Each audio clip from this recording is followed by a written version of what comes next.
Hello everyone, this is Skister1980, and I'm doing a playthrough of Solar Striker. I submitted this game for Retrothon 2022, and I had a little bit of difficulty with the game, actually getting it set up. I'm not really a live streamer, so I want to give a shout out in the video description to all the people who helped me out. FlannelKat, Bloupeuh, Afada Cthulhu, Evo SSR2, and Anthole. So, unfortunately, my run did not go all that well. During the event, stuck playing on a keyboard, which was awkward, but I redid a different run since Retrothon ran live, and I figured I would just link a video here while they're doing the Retrothon replay. That actually goes through the entire game and lets me point out some strategies that I didn't get to show off because I didn't beat the game. So I'm sorry to all those individuals who were, hoping to, see a full playthrough through the game. My apologies for that. So this is my way, I guess, of making it up. So this is Solar Striker. As you can see, it is a vertical scrolling shoot 'em up game, or shmup, and it's not really too bad of a shmup. It's pretty much a beginner shmup. There are 6 stages, and you don't really need a lot of power-ups to get to max power in this game. I just picked up this little P icon over there. You need to pick up 5 of them in total to fully power up your ship. You start off with just a single shot laser. You pick up 1 P, and you get to a double shot. You pick up 2 more Ps and you end up on a triple shot like I have right here now. And then if you pick up 2 more for a total of 5, your triple shot turns into hyper missiles. So the main goal to speedrun this game is basically to get the hyper missiles and hold on to them, because the only way you're really going to make time in this game, because it's a scroller, is to defeat the bosses really quick. And the best way to do that is to have the most powerful weapon. So there was our first stage 1 boss. Just moves back and forth on the top of the screen, shoots a spread shot, pretty easy to avoid. So much later bosses are going to be much more tougher, unless you know a little bit of secrets to defeat them. That's what I'm going to be pointing out in this video. So another thing that makes this game a little bit more accessible to most folks is that it has a built-in auto-fire. What I mean by that is all you have to do is hold down the button and your ship will shoot as fast as it can. You don't have to tap rapidly. You hear a lot of people talking about mashing. Mashing is your ability to pound the button as quickly as possible. Obviously, the faster you can hit the button, the faster your shots come out. Well, you don't have to worry about that in this game. All you have to do is just hold down the button and it auto-fires, which means basically fires like a turbo button. So, control-wise, it's a pretty simple game. Your control pad moves it left and right, up and down. And both the A and the B button shoot. So pauses the game. So, but it's a relatively short game. But that's how basically it's a Game Boy game. That's how it was designed for quick little trips in the car, on the bus, going to school. So, alright, we're getting ready for our second boss here. You just want to get as close as you can to him, shoot him. And if you're really aggressive, you can kind of do what I'm doing there, and let your wing kind of overlap his hitbox, and your missile will continue to hit him. So here we are on stage 3. We're in the city. The first stage was the upper atmosphere, then you had the lower atmosphere, and now here we're in the city. So in the story of the game, basically Earth has been basically invaded by aliens. They took over the Earth, and the only way to defeat the aliens and reclaim the Earth and save humanity is to pilot the secret weapon, the Solar Striker, that was built on a moon base. into where the aliens are basically hanging out on the Earth. So here we got this. One thing you can see pretty easily based on this stage that I didn't point out earlier is the screen is a little wider than what is shown on the screen. It was a little hard to see in some of the the first two stages, the atmosphere and the upper atmosphere and the atmosphere stage. But here you can see it pretty easily. You see the roads in the middle, but then if you go off to the right or the left, a little off to the side, you'll see there's like some building and housing. So yeah, the game is that could make it one little thing that could be a little difficult, because an enemy could be off the screen, off your vision of the screen, but not necessarily off the screen, so it can still shoot you even though it's not in your line of vision. Also, enemies in this game don't have a ceiling. What I refer to as a ceiling is some games and some future games, if you're too close to an enemy, the enemy won't shoot. In this game, it's not like that. The enemy will shoot no matter what. So, it could be very dangerous to get really up close and personal with enemies, because they can still shoot you no matter when. So, just recently, while I was fighting those cannons back there, I ended up getting an extra life. Your life counter is in the lower right corner there. Every 50,000 points, you get an extra life. And another reason why you want to keep the hyper missiles, other than to destroy enemies real quick, is to get extra lives, and I'll point that out. But for this stage 3 boss, what you want to do is you want to kind of get your wing on the highway there, in the leftmost lane of the highway, and the wing does not have a hitbox. Your ship's hitbox is the middle section, so your wing can overlap that boss, and you can just fire the torpedoes right into the boss, and just go move back and forth with the boss, and he won't be able to hit you, and you'll be able to hit him. So that boss acts similar to the stage 1 boss in that it moves left and right on the top of the screen, but it also adds vertical up and down in the center of the screen, so it moves in basically a capital T function.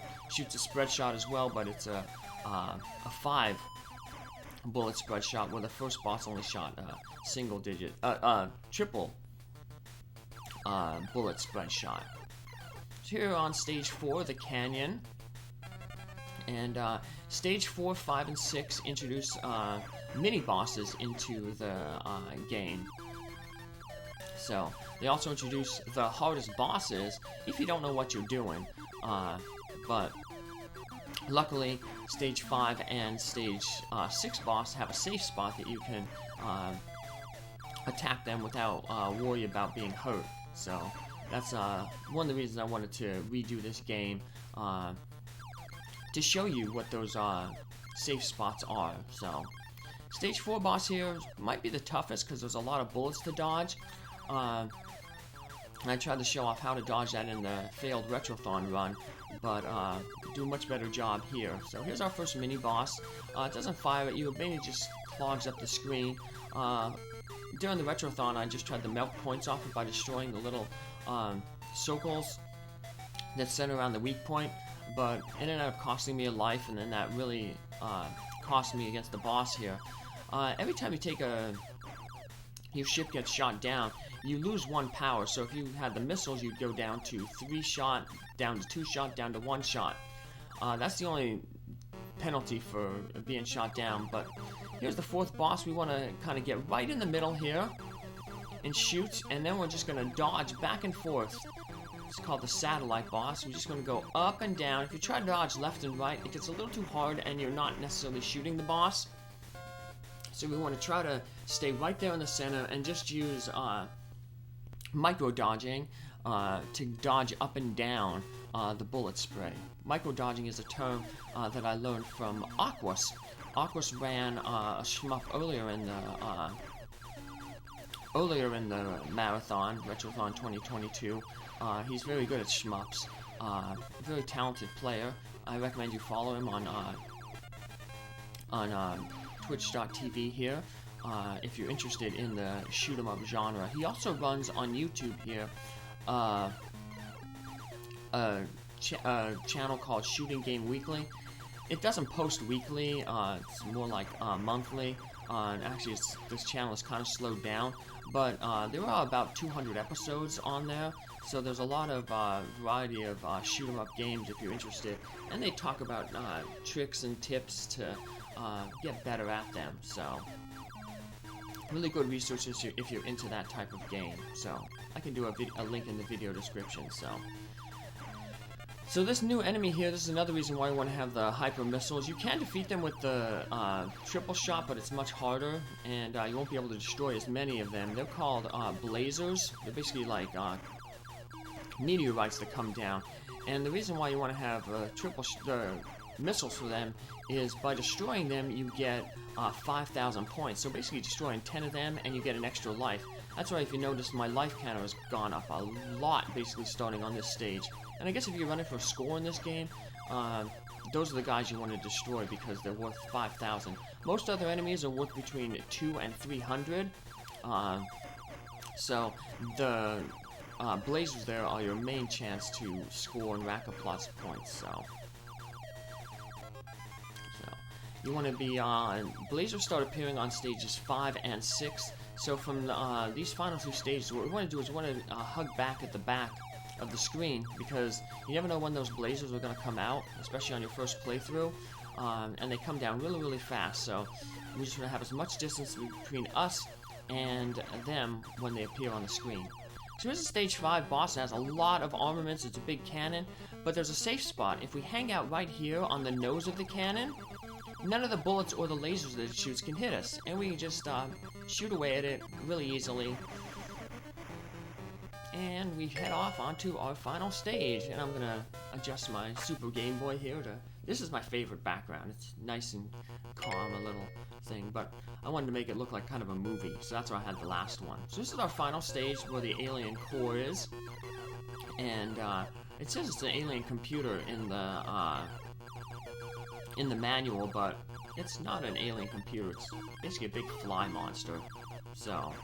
But like the stage 5 boss, he has a safe spot that I'll be showing off. And here's our final mini-boss. He just splits into 2 little pieces there. Circles around. So mini-bosses time out. You saw I timed out the stage 5 mini-boss there. But mini-bosses ain't worth too many points, so, you know, if you're having trouble with them, you know, just let them time out. Just avoid their attacks, let them time out. We'll get to see all the mini-bosses again during this stage, because before the final boss, the game throws the mini-boss Gauntlet at you. But they're also nice, during that mini-boss Gauntlet, they also will throw down several power-ups for you to pick up. Just gonna keep our distance here. Got these little ships back from stage 2. They look almost like TIE interceptors. They have the ball cockpit and the extended wings. There's other ships that look like Star Wars ships. There's some ships that look like the Cloud City Cloud cars from Empire Strikes Back. The TIE interceptors appear in Return of the Jedi. Here they are, the ships that I just destroyed right there. They look like the Cloud cars from Cloud City. That's where Lando Calrissian ruled. Where he turned Han over to Vader and Boba Fett. But I wonder if the people might have taken some inspiration from Star Wars for this game. So, I mean, it's a pretty famous movie, obviously, trilogy, and obviously inspired a lot of sci-fi. So here's where we run into the mini-boss Gauntlet. Occasionally during the mini-boss Gauntlet, one of those blazers will shoot down, so we still want to stay back. If you're all going to milk this guy for points, the little spheres that circle around it, they move in a counterclockwise direction, so you'd want to destroy the one on the right first, because otherwise that one will rotate to the back, and we won't be able to hit it. So you're just going to stand here, get some points. We don't want to grab that ASAP because the mini-boss, the second mini-boss is going to appear. It's this quad shooting laser thing. Each time you destroy one, it gets a little harder to hit, obviously, because its hitbox shrinks. But This time we'll take it out. We won't have to time it out like we did last time. I was playing a little safe there. Marathon friendly, I guess they call it. And here we have the last mini-boss. We defeated it earlier in the stage. And we're going to defeat it here again. And we're going to move up toward our final boss, which is like this fly monster. Now, it has these little, like, nodes that shoot bullets at you. We want to stick here, it looks like, I guess, a vein or a little offshoot of, we hang out right here, and this is the safe spot. We can shoot the little fly with our missiles, and it can't hit us. And with that, we have defeated the alien threat to Earth, and we fly away, and the final mission is over. And we just get to dock back with our mothership here, and we get to watch the credits. And that was no miss, clear of Solar Striker. So I wish I would have been able to do that live during the event, but I played poorly. No excuses. So I just wanted to create this. If anyone was interested in the game, I wanted to create this other video to show off some of the strats that I wasn't able to show off during the Retrothon 2022 run. So I want to thank all the folks at Retrothon 2022 for allowing me to play this game and show it off, even though I didn't play it to the best of my ability. I also want to thank all the folks who helped me set up the game. Like I said earlier, I don't live stream. I mainly just do these videos on YouTube. I do full game walkthroughs, 100%. Mainly play RPGs and adventure games. So I'm not really good at live streaming, and apparently my computer wasn't really set up for live streaming. But a lot of folks helped me set it up anyway. FlannelKat helped me set up an emulator. As you can see, I usually run on I run on the actual hardware, so she helped me set up an emulator and play through the Discord. So that was FlannelKat. Thank you, ma'am. Another girl who helped me out was Bloupeuh. Sorry if I'm mispronouncing your name, but she helped me set up the audio before FlannelKat took over. And also want to thank Aphotic Cthulhu, Evo SSR2, and Anthole. They all helped me set up OBS. Like I said, I usually just capture with Elgato and then just upload to YouTube. But those guys helped me set up the OBS stream that allowed me to perform in Retrothon 2022. So really appreciate it. Thank you if you enjoyed this content.